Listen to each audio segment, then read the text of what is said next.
कांग्रेस का मैनिफेस्टो कह रहा है कि वो माताओं बहनों का सोने का हिसाब करेंगे, उसकी जड़ती करेंगे, जानकारी लेंगे और फिर उस संपत्ति को बांट देंगे और उनको बांटेंगे जिनको मनमोहन सिंह जी की सरकार ने कहा था कि संपत्ति पर पहला अधिकार मुसलमानों का। ಸ್ನೇಹಿತರೆ, ರೀಸೆಂಟ್ ಆಗಿ ವೆಲ್ತ್ ರಿಡಿಸ್ಟ್ರಿಬ್ಯೂಷನ್ ಅನ್ನುವ ವರ್ಡ್ ಎಲ್ಲಾ ಕಡೆ ವೈರಲ್ ಆಗ್ತಾ ಇದೆ.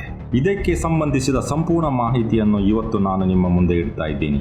ಈ ವಿಡಿಯೋವನ್ನು ಅರ್ಧ ನೋಡಿ ಇವನು ಯಾವುದೇ ಪಾರ್ಟಿಗೆ ಪ್ರಮೋಟ್ ಮಾಡ್ತಿದ್ದಾನೆ ಅಂತ ಕಮೆಂಟ್ ಮಾಡಬೇಡಿ. ಈ ವಿಡಿಯೋನಲ್ಲಿ ಈ ಇಶ್ಯೂಗೆ ಸಂಬಂಧಪಟ್ಟಂತೆ ಸಂಪೂರ್ಣ ಮಾಹಿತಿಯನ್ನು ನಾನು ನಿಮ್ಮ ಮುಂದೆ ಇಡ್ತಾ ಇದ್ದೀನಿ. ನಿಮ್ಮ ಅಭಿಪ್ರಾಯವನ್ನು ಕಮೆಂಟ್ ಮಾಡಿ. ವೆಲ್ತ್ ರಿಡಿಸ್ಟ್ರಿಬ್ಯೂಷನ್ ಅಂದರೆ ಏನು? ಕಾಂಗ್ರೆಸ್ ಪಾರ್ಟಿಯ ಹಿರಿಯ ಮುಖಂಡರಾದ ಸ್ಯಾಮ್ ಪಿತ್ರೋಡಾ ರೀಸೆಂಟ್ ಆಗಿ ಒಂದು ನ್ಯೂಸ್ ಚಾನಲಿಗೆ ಇಂಟರ್ವ್ಯೂ ಕೊಟ್ಟು ಅವರು ಹೀಗೆ ಹೇಳಿದರು. ಒಂದು ವೇಳೆ ಕಾಂಗ್ರೆಸ್ ಪಾರ್ಟಿ ಅಧಿಕಾರಕ್ಕೆ ಬಂದರೆ ದೇಶವ್ಯಾಪ್ತಿಯಾಗಿ ಕ್ಯಾಸ್ಟ್ ವೈಸ್ ಯಾರಿಗೆ ಎಷ್ಟು ಆಸ್ತಿ ಇದೆ ಅಂತ ಸರ್ವೆ ಮಾಡಿ ಅಮೆರಿಕದಲ್ಲಿ ಇರುವ ಇನ್ಹೆರಿಟೆನ್ಸ್ ಟ್ಯಾಕ್ಸ್ನ ಭಾರತದಲ್ಲಿಯೂ ನಾವು ಜಾರಿ ಮಾಡುತ್ತೇವೆ ಅಂತ ಸ್ಟೇಟ್ಮೆಂಟ್ ಕೊಟ್ಟರು. ಇಲ್ಲಿ ಇನ್ಹೆರಿಟೆನ್ಸ್ ಟ್ಯಾಕ್ಸ್ ಅಂದರೆ ನೀವು ತೀರಿ ಹೋದ ಮೇಲೆ ನಿಮ್ಮ ಆಸ್ತಿಯ 45% ಆಸ್ತಿಯನ್ನು ನಿಮ್ಮ ಮಕ್ಕಳಿಗೆ ಮತ್ತು ಉಳಿದ 55% ಆಸ್ತಿಯನ್ನು ಗೌರ್ಮೆಂಟ್ ಮುಟ್ಟುಗೋಲು ಹಾಕಿಕೊಂಡು ಅದನ್ನು ಬೇರೆಯವರಿಗೆ ಅಂದರೆ ಬಡವರಿಗೆ, ಹಿಂದುಳಿದ ವರ್ಗದವರಿಗೆ, ವಲಸೆಗಾರರಿಗೆ ಹಂಚುತ್ತೇವೆ ಅಂತ ಸ್ಯಾಮ್ ಪಿತ್ರೋಡಾ ಕೊಟ್ಟ ಸ್ಟೇಟ್ಮೆಂಟ್ ಸೆನ್ಸೇಷನಲ್ ಆಗ್ತಾ ಇದೆ. ಸ್ಯಾಮ್ ಪಿತ್ರೋಡಾ ಕೊಟ್ಟ ಸ್ಪೀಚ್ ನ ನೀವು ಒಮ್ಮೆ ಕೇಳಿ. In America, there is an inheritance tax. If, let's say, one has $100 million worth of wealth, and when he dies, he can only transfer probably 45% to his children. 55% is grabbed by government. That's an interesting law. It says, you in your generation made wealth. You are leaving now. You must leave your wealth for public. ಈ statement ಅನ್ನು ಕೊಟ್ಟ 2 ದಿವಸದ ಮೊದಲು ಮೋದಿಯವರು ರಾಜಸ್ಥಾನ್ ರ್ಯಾಲಿಯಲ್ಲಿ Congress party ಬಗ್ಗೆ ಗಂಭೀರವಾದ ಆರೋಪ ಮಾಡಿದರು. ಮೋದಿಯವರು ತಮ್ಮ ಸ್ಪೀಚ್ನಲ್ಲಿ ಕಾಂಗ್ರೆಸ್ ಅಧಿಕಾರಕ್ಕೆ ಬಂದರೆ ನಿಮ್ಮ ಆಸ್ತಿಯನ್ನು ಸಮೀಕ್ಷೆ ಮಾಡಿ, ನಿಮ್ಮ ಸಂಪತ್ತನ್ನು, ನಿಮ್ಮ ಹಣ ಮತ್ತು ನಿಮ್ಮ ಮಹಿಳೆಯರ ಮಂಗಳಸೂತ್ರವನ್ನು ಕಸಿದುಕೊಂಡು ಬಡವರಿಗೆ, ಬೇರೆ ದೇಶಗಳಿಂದ ನುಸುಳಿದ ವಲಸೆಗಾರರಿಗೆ, ಅಧಿಕ ಮಕ್ಕಳು ಇರುವವರಿಗೆ ಹಂಚುತ್ತಾರೆ ಅಂತ ಹೇಳಿದ್ದು ತುಂಬಾ ಚರ್ಚೆಗೆ ಗ್ರಾಸವಾಗಿದೆ. ಮೋದಿಯವರ ಸ್ಪೀಚ್ ನ ನೀವು ಒಮ್ಮೆ ಕೇಳಿ. घुसपैठियों को बांटेंगे। क्या आपकी मेहनत की कमाई का पैसा घुसपैठियों को दिया जाएगा? आपको मंजूर है? ये कांग्रेस का मैनिफेस्टो कह रहा है माताओं बहनों का सोने का। ಅಷ್ಟೇ ಅಲ್ಲ, ಮೋದಿಯವರು 2006ರಲ್ಲಿ ಮನಮೋಹನ್ ಸಿಂಗ್ ಅವರ ಒಂದು ಸ್ಟೇಟ್ಮೆಂಟ್ ಅನ್ನು ರೆಫರ್ ಮಾಡಿ ಈ ರೀತಿ ಹೇಳಿದರು.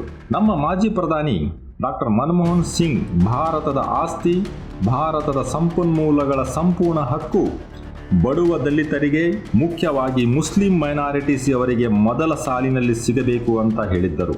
ಆ ಹೇಳಿಕೆಯನ್ನೇ ಮೋದಿಯವರು ತಮ್ಮ ಸ್ಪೀಚ್ನಲ್ಲಿ ಉಲ್ಲೇಖಿಸಿದರು.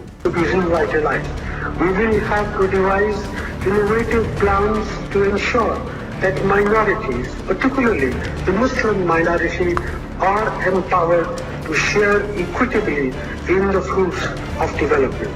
They must have the first claim on our resources. Manmohan Singh ಏನು ಹೇಳುತ್ತಾ ಇದ್ದಾರೆ ಅಂದರೆ, ಭಾರತದ ಆಸ್ತಿಯಲ್ಲಿ ಮೊದಲ ಹಕ್ಕು ಮುಸ್ಲಿಮ್ಸ್ ಅವರಿಗೆ ಇರಬೇಕು ಅಂತ ಅವರು ಅವತ್ತು ಹೇಳಿದ್ದರು. ಆದರೆ ಮೋದಿ ರಾಜಸ್ಥಾನ್ ರ್ಯಾಲಿಯಲ್ಲಿ ಮಾಡಿದ ಸ್ಪೀಚ್ ಡಿಸ್ಕ್ರಿಮಿನೇಟರಿ ಆಗಿ ಇದೆ. ಇದು ಮುಸ್ಲಿಂರವರಿಗೆ ಟಾರ್ಗೆಟ್ ಮಾಡಿ ದೇಶ ಭಾವನೆ ಬಿತ್ತುವ ರೀತಿಯಲ್ಲಿ ಇದೆ ಅಂತ 16,000 ಜನ ಎಲೆಕ್ಷನ್ ಕಮಿಷನ್ ಆಫ್ ಇಂಡಿಯಾಗೆ ದೂರು ಕೊಟ್ಟಿದ್ದಾರೆ. ಎಲೆಕ್ಷನ್ ಕಮಿಷನ್ ಆಫ್ ಇಂಡಿಯಾ ಇದರ ಬಗ್ಗೆ ತನಿಖೆಯೂ ನಡೆಸುತ್ತಾ ಇದೆ. ಈ ವಿಷಯದ ಬಗ್ಗೆ ಒಂದು ಸಂದರ್ಶನದಲ್ಲಿ ಸ್ಯಾಮ್ ಪಿತ್ರೋಡಾ ಅವರನ್ನು ಮೋದಿ ಅವರು ಮಾಡಿದ ಆರೋಪ, ಒಂದು ವೇಳೆ ಕಾಂಗ್ರೆಸ್ ಅಧಿಕಾರಕ್ಕೆ ಬಂದರೆ ವೆಲ್ತ್ ರಿಡಿಸ್ಟ್ರಿಬ್ಯೂಷನ್ ಮಾಡುತ್ತಾರೆ ಅಂತ ಹೇಳಿದ್ದಾರೆ. ಇದರಲ್ಲಿ ಎಷ್ಟು ಸತ್ಯವಿದೆ ಅಂತ ಕೇಳಲಾಯಿತು. ಮೋದಿ ಅವರ ಹೇಳಿಕೆಗೆ ಪ್ರತಿಕ್ರಿಯೆ ಕೊಡುತ್ತಾ ಸ್ಯಾಮ್ ಪಿತ್ರೋಡಾ, ಯುಎಸ್ನಲ್ಲಿ ಇನ್ಹೆರಿಟೆನ್ಸ್ ಟ್ಯಾಕ್ಸ್ ಇದೆ. ಈ ಇನ್ಹೆರಿಟೆನ್ಸ್ ಟ್ಯಾಕ್ಸ್ ನ ಮೋನೋಪೊಲಿ ಟ್ಯಾಕ್ಸ್ ಅಂತಾನೂ ಕರೆಯುತ್ತಾರೆ. ಯುಎಸ್ ಮಾಡೆಲ್ ಅನ್ನು ಭಾರತ ದೇಶವು ಇಂಪ್ಲಿಮೆಂಟ್ ಮಾಡಿದರೆ ಏನು ತಪ್ಪಿಲ್ಲ ಅಂತ ಹೇಳಿದರು.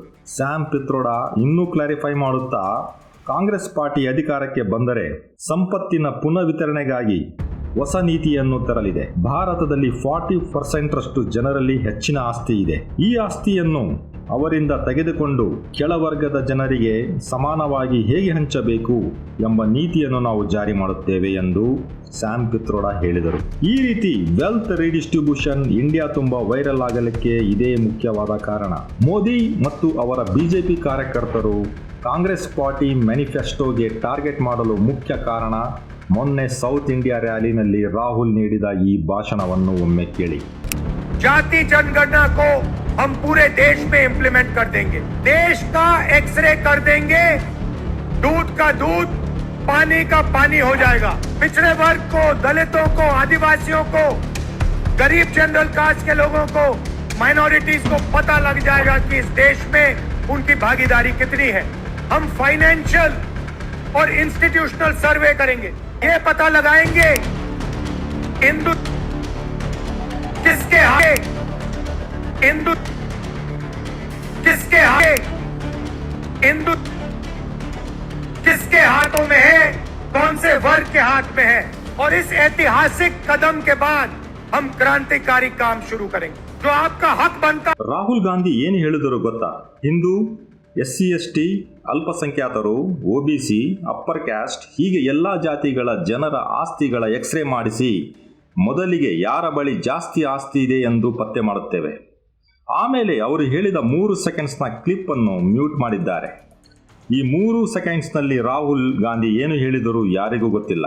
ತಮಿಳುನಾಡಿನ ಬಿಜೆಪಿ ನಾಯಕ, ಕರ್ನಾಟಕದ ಸಿಂಗಂ ಅಣ್ಣಾಮಲೈ ಏನು ಹೇಳುತ್ತಾರೆ ಅಂದರೆ, ಈ 3 ಸೆಕೆಂಡ್ಸ್ ಕ್ಲಿಪ್ನಲ್ಲಿ ರಾಹುಲ್ ಗಾಂಧಿಯವರು ಮೇಲ್ಜಾತಿ ಹಿಂದೂಗಳ ಆಸ್ತಿಯನ್ನು ಇತರ ಸಮುದಾಯಗಳಿಗೆ ಸಮಾನವಾಗಿ ಹಂಚುತ್ತೇವೆ ಅಂತ ಹೇಳಿದ್ದಾರೆ ಎಂದು ಅಣ್ಣಾಮಲೈ ಅವರು ಆರೋಪಿಸಿದ್ದಾರೆ.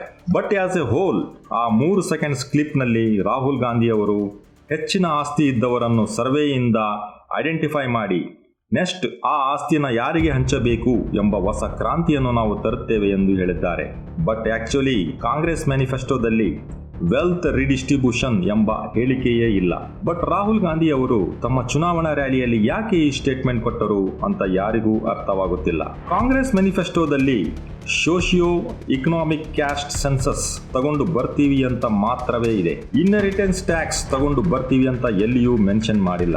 ಬಟ್ ಮ್ಯಾನಿಫೆಸ್ಟೋದಲ್ಲಿ socio inequalities, rich versus poor ನಡುವೆ ಇದ್ದ ಡಿಫರೆನ್ಸಸ್ನ ದೂರ ಮಾಡುವುದು ಅಂತ ಕಾಂಗ್ರೆಸ್ ಪಾರ್ಟಿ ಮ್ಯಾನಿಫೆಸ್ಟೋದಲ್ಲಿ ಇದೆ.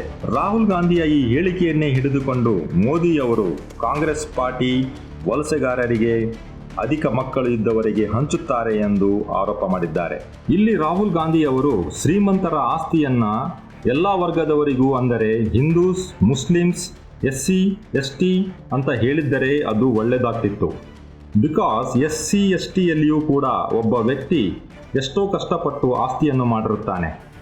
ಆ ವ್ಯಕ್ತಿಯ ಆಸ್ತಿಯನ್ನು ಬೇರೆಯವರಿಗೆ ಕೊಡುವುದು ತಪ್ಪಲ್ಲವೇ? ಅವರ ಮಕ್ಕಳನ್ನು ಮತ್ತೆ ಬಡವರನ್ನಾಗಿ ಮಾಡುವುದು ಎಷ್ಟು ಸರಿ?